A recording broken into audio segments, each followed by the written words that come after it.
네, 지난 やっぱり 시간까지 地産地 일본을 消です 봤죠, よ 우리가. ね。はい、地元のものを地元の人間が使うっていうのは、やっぱ大切なことだと、農家さんに対してもやっぱりですね、いいことだと思いますけどね。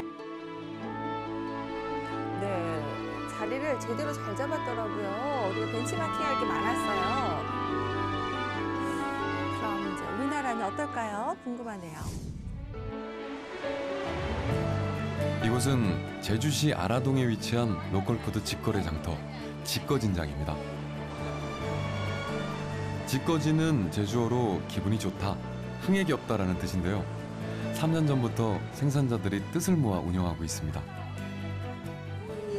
일단 이런 직거래 같은 경우는 생산자가 직접 판매를 하고 자기 이름을 걸고 파는 거기 때문에 좀 더 믿을 수 있지 않을까 싶어요. 소비자들의 기대만큼 직접 재배한 농산물을 내다 파는 농부들의 자부심 또한 대단한데요. 직접 우리 소비자하고 소통하는 것도 재밌고요. 그리고 소비자한테 내 물건이 맛있고 싱싱하다는 것을 인증받는 그 기분은 말로 그럼요. 헤아릴 수 없이 기뻐요. 네, 보람도 있으시겠어요. 주로 작은 텃밭에서 재배하다 보니 제철 작물이 주를 이룹니다. 종류도 많네요. 여름 대표 과일인 수박과 참외의 가격을 각각 비교해봤습니다. 유통 과정을 거치지 않았을 뿐인데 가격은 꽤 차이가 납니다. 와, 저렇게나 차이나요? 싸죠? 제가 직접 농사 지은 거니까 어디서 사오면은 그 원가가 있으니까는 조금 더 붙여 팔려고 하면은 좀 비쌀 수밖에 없잖아요. 근데 이거는 뭐 가끔씩 물건이 안 좋으면 그냥도 드리거든요. 점도 있고요. 상대적으로 저렴한 가격에 신선한 농산물을 바로 살 수 있어서 반응이 좋을 것 같지만 한 걸음 더 다가가서 들여다본 직거진장의 모습은 기대와는 다릅니다. 여전히 관행 유통의 굴레에서 자유롭지 못한 거죠. 지금 관행의 유통시장에서를 보면 주체가 농민일 수가 없어요. 다 판매하고 있는 유통업체가 주체예요. 농민이 스스로 내가 이 가격이다라고 표시를 해본 적이 없어요. 사실 그게 농사를 지으면서 무슨 의미가 있겠냐고 말을 하겠지만 이건 사회가 달라지는 것들이라고.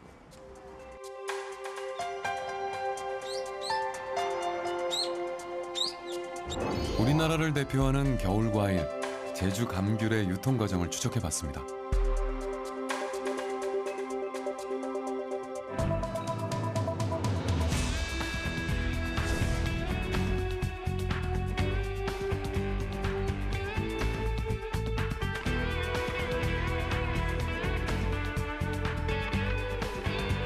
보시는 것처럼 참 먼 길에 나설 채비를 합니다.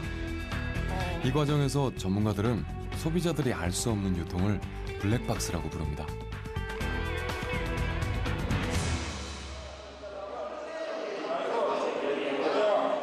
그렇게 도착한 곳은 서울에 있는 가락동 농수산물 도매시장입니다. 전국 산지의 농산물들은 농수산물 유통 및 가격 안정에 관한 법률, 일명 농안법에 따라 전국 33개 도매시장을 거쳐 판매가 이루어집니다.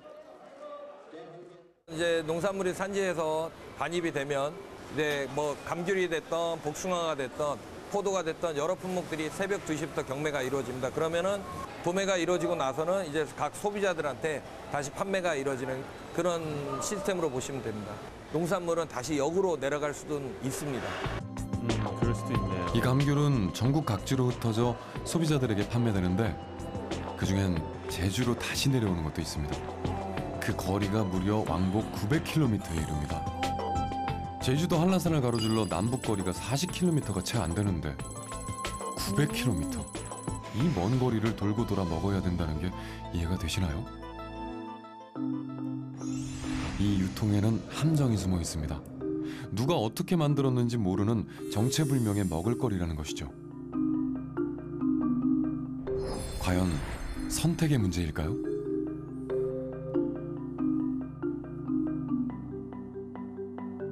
결국 도미노처럼 밀려와 생산자와 소비자가 부담해야 하는 현실. 그동안 우리가 너무 무감각했던 것은 아닐까요?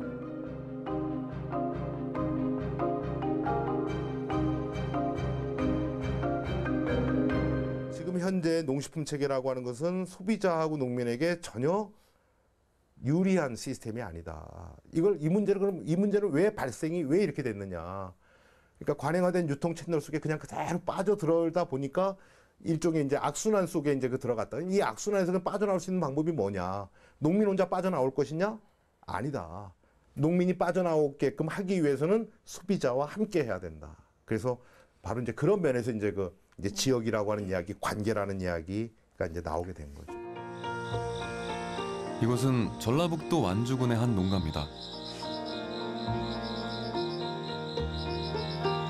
귀농 5년 차인 이 부부가 수확하고 있는 것은 무화과입니다. 요즘 또 많이들 탐스럽게 잘 찾으시죠. 익은 무화과. 그런데 수확한 양이 그렇게 많지는 않네요.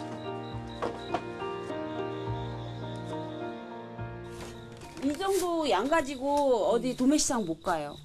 근데 이건 소포장해서 그날 갖다 놓으면 그날 또 아직 우리 지역에 없어서 그런지 다 잘 팔려요. 강경화 씨가 무화과를 납품하는 곳은 용진농협 로컬푸드 직매장입니다. 이곳은 국내 로컬푸드 1번지로 불리는 곳인데요. 일본의 로컬푸드를 지역 실정에 맞게 가장 잘 정착시킨 것으로 평가받고 있습니다. 특히 가공식품까지 성공적으로 개발한 것은 주목할 부분입니다. 계란말이 할 때 완주군에서 가공 교육을 받고 내 농산물을 응용해서 이제 내 상품을 만드는 거예요. 제가 직접 이제 토마토로 가지고 이제 저 같은 경우는 주스를 했지만 이제 즙으로 표기는 됐거든요. 주스를 했지만 이걸로 뭐 케첩을 할 수도 있고 잼을 할 수도 있고 이제 저희는 양이 얼마 안 되다 보니까 일단은 주스 응용할 방법은 많죠. 지역 농가들 사이에서 로컬푸드에 대한 인식이 바뀌면서 재배 작물이 더욱 다양해지고 자연스럽게 농가 소득으로 이어지고 있죠. 직장이고 뭐 월급쟁이지 뭐 1년에 따라 물건이 나오니까 뭐 1월 달부터 뭐 12월 달까지 1년 365일이면 한 60일이나 빠지고 계속 나온 게 돌아가면서 계속 이품 저품 돌아가면서 하는 게 뭐 돈 걱정 안 했죠. 호주머니 수도 용진농협이 위치한 완주는 대도시인 전주와도 가까운데요. 때문에 용진농협은 대도시 소비자들의 수요를 흡수하며 연간 120억 원의 매출을 올리고 있습니다. 제품이 신선하고 그리고 다양한 종류가 많이 있어서 그 주민들이 많이 이용하는 것 같아요. 믿을 수 있고 농가하고 직거래 생산자하고 직접 거래할 수 있고 그게 제 최고 장점인 것 같아요. 여기에 그치지 않고 용진농협은 로컬푸드 활용 방안을 늘 고민하고 있습니다. 오농상생터라는 로컬 카페도 그 일환이죠.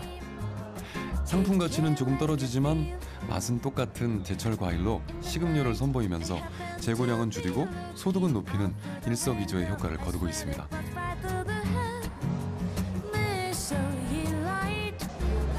그렇게 용진농협은 이미 지역 내 대형 매장과의 경쟁에서도 우위를 점하고 있습니다. 유독 전주에만 그 대형 매장에서 채소 과일 매대가 줄어들고 그 자리가 공산품으로 채워지고 있다는 거예요. 우리 전주 완주는 이미 로컬푸드 직매장이 20개 정도가 있는데 채소 과일은 이미 로컬푸드 시장한테 뺏겼다는 것이죠. 그러면 이게 중요한 것은 뭐냐면 이제 농산물의 주도권을 우리 농민이 잡고 간다는 것이죠. 네. 의미가 있네요. 그래요. 충청남도 홍성면에 있는 한 식당. 겉모습은 일반 식당과 크게 달라 보이는 게 없는데요. 하지만 이곳에서 만든 음식 재료는 모두 지역에서 생산한 로컬푸드입니다.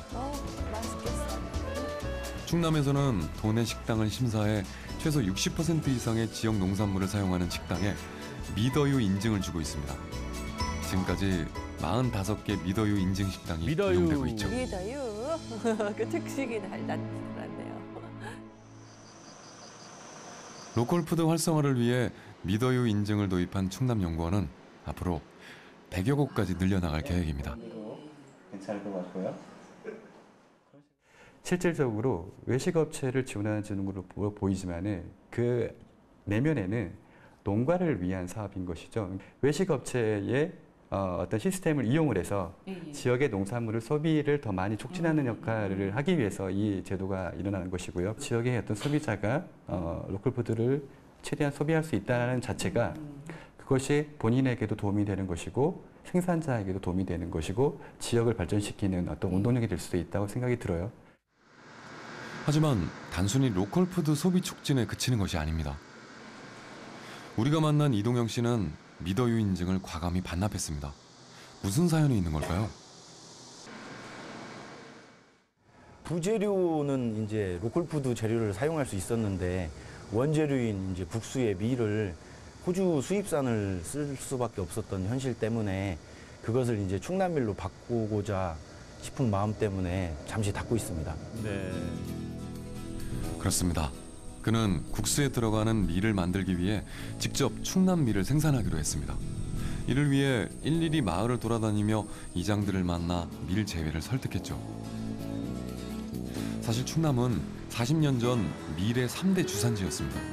하지만 수입 밀에 밀려 점점 사양길에 접어들었죠. 그런 충남 밀을 다시 살리기 위해 이장들도 결국 이동영 씨 뜻에 동참하기로 했습니다. 5개월 전부터 그 메밀 작목반, 우리밀 작목반을 구성해서 메밀을 8월 4일 날, 5일 날 25,000평을 심었습니다. 그래서 가을 잡기 대비해서 이제 가을에는 우리밀을 한 6만 평을 심는다고 그러는데 그동안 메밀을 심고 싶어서도 수확기라든가 무슨 여건이 안 맞아서 못했는데 판매를 해준다고 하니까 마음 놓고 심고 후자로 우리밀로 들어가는 거예요.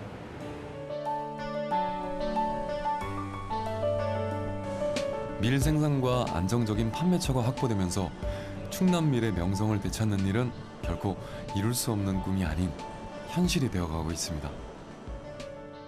지금 충남에서 우리밀이 막 걸음마 단계인데 충남에서 조금만 더 농민들과 협심해서 우리밀을 재배하고 이거를 재분해서 국수를 만들 수만 있다면 지역 먹거리를 더 활성화시킬 수 있다고 봅니다.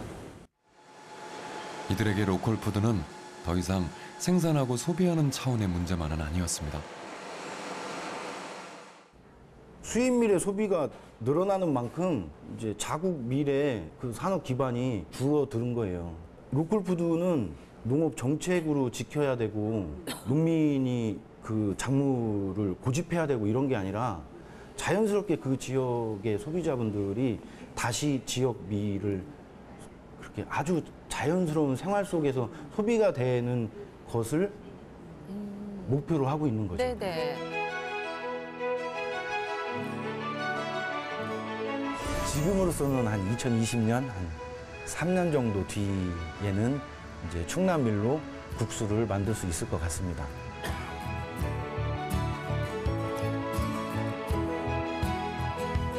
맨 처음에는 그냥 소규모 생산자가 생산한 거 지역에서 소비하자라는 형태가 됐지만은 그것이 지역의 어떤 그 농업의 모습을 지역 농촌의 모습을 굉장히 많이 막 변화를 시켜냈단 말이죠. 지역 사회에 있어서의 선순환 체계라도 좀 구축해내야 되겠다라고 하는 부분.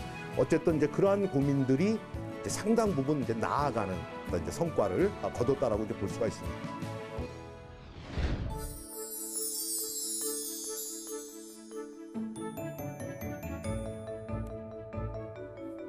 로컬 푸드라고 하는 것은 아니면 로컬 푸드 유통이라고 하는 것은 시대에 뒤떨어진 유통이 아니라 미래의 대안적인 유통이 이제 될 수밖에 없을 것이다.